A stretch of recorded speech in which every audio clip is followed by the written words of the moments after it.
पोराजवळ शेती पाहिजे पण शेतकरी नवरा नाही पाहिजे. मग शेती कायले पाहिजे? फुकटच्या तुरीच्या शेंगा खाले का फुकटचा हुरा खाले? म्हणजे पोरगी पाहायला गेल्यावर पोरीचा बाप असा विचारते पोराकडे किती शेती आहे, जसं काही त्याची पोरगी लग्न करून आल्यापासून दुसऱ्या दिवशी जाणारच आहे वावरामध्ये काचल्या वेचाले. आमची पोरगी शेतामधले काम नाही करल, हातपाय भरते तिचे, कारी होते उन्हानं पडून, शेतामधले काम नाही करल आमची पोरगी. मग आता का आम्ही टाईल्स लावू शेतामध्ये आपल्या? तुमच्या पोरीचे पाय खराब नाही झाले पाहिजे म्हणून कवर तर टीन टाकून देऊ. अच्छा, आणि पोरीकडे पाहिल्यानंतर पोरगी शेमडी आहे एक नंबरची, असा नागपूस करू, तेव्हा तिचे हात खराब ना होत. शेतामध्ये गेल्यानं तिचे हातपाय खराब होते शेतातले काम केल्यानं. आज शेतकरी जावई कोणाला पाहिजेच नाही, सगळ्याला सरकारी नोकरीवाला जावई पाहिजे. जे म्हणलं ते आम्हाला सरकारी नोकरीवाला जावई पाहिजे, सरकारी नोकरीवाला जावई पाहिजे. भाऊ तुमचा स्वतःचा पोरगा घरी बेरोजगार बसून आहे, पबजी खेळत आहे तो, पबजी, त्याला सांभाळा आबे, पागल होईल तो. स्वतःच्या पोरगा घरी बेरोजगार बसून आहे, त्याला जावई सरकारी नोकरीवाला पाहिजे. वा,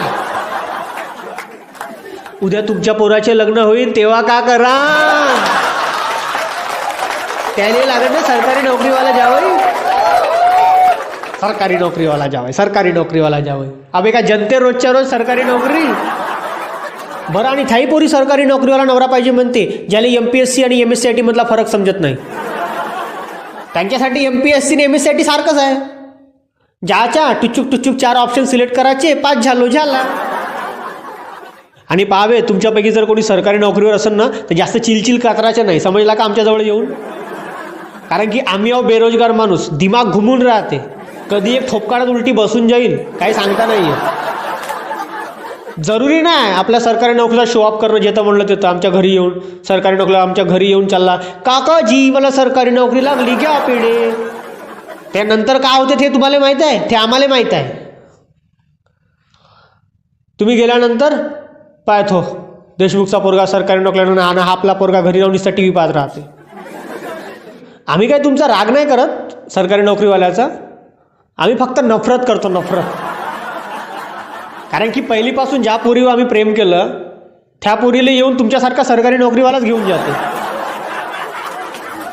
आणि तेही मोठी शाळी राहते, तिले शेतकरी थोडी पाहिजे, तिले सरकारी नोकरीवाला पाहिजे, तिले फार्मर नाही पाहिजे, तिले फार्म हाऊस पाहिजे. मॅडमले फार्म हाऊस बनवायचे आहे, फार्म हाऊसमध्ये जाऊन राहायचं आहे.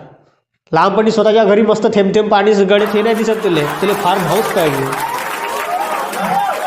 स्वतःच्या बापाले घर बांधायला वयाचे 50 वर्ष लागले, पण तिले होणाऱ्या नवऱ्याकडून वयाच्या 30व्या वर्षी स्वतःचं घर, गाडी, प्लॉट सगळंच पाहिजे. पण ते आपल्या बाबाला कशाला म्हणून?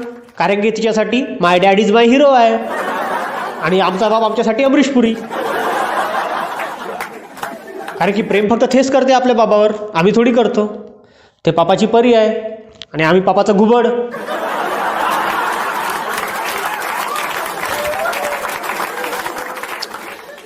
मोठ्या लाडानं मी सांभाळलंय माझ्या मुलीला. माझ्या मुलीसाठी तर चांगला राजा जावई पाहिजे. पोरी काही कमी हुशार नाही राहत, पोरी मोठ्या एलपाड्या राहते एक नंबरच्या. पोरीले शेतीतले कामं करायला नाही आवडत, पण शेतामध्ये जायला मोठं आवडते त्यांना. मला ना शेतामधला स्वयंपाक बहुत आवडते, आपण नाही का शेतामध्ये जाऊन स्वयंपाक करूया, आंब्याच्या झाडाखाली मस्तपैकी वांग्याचं भरीत आणि भाकर करू आणि मस्त खाऊन शेतामध्ये छान वाटते. आणि शेतामधले 2 काम सांगण्यात नेट लागते, आलू जमिनीच्या अंदर उगते का बाहेर उगते हेच त्याला माहीत नाही. इकडे बाप पोरीसाठी मस्त पैसेवाला राजा जावई पाहत राहते आणि तिकडे पोरगी कोणत्या बेवड्यासोबत परून चालली जाते.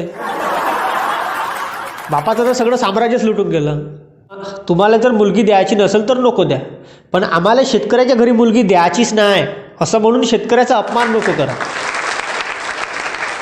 कारण की शेतकरी जर नाही तर तुम्ही आणि तुमच्या सरकारची सुद्धा काही अवकात नाही. वर्षातून एकही दिवस सुट्टी न घेता जो काम करते तो शेतकरी. विजेच्या कडकळण्यामध्ये वावरात जाऊन आपलं पाणी किती आहे ते पाहणारा शेतकरी. रात्रंदिवस कष्ट करून आपला कुटुंब चालवणारा शेतकरी. थँक्यू सगळ्यांना. and respect farmers.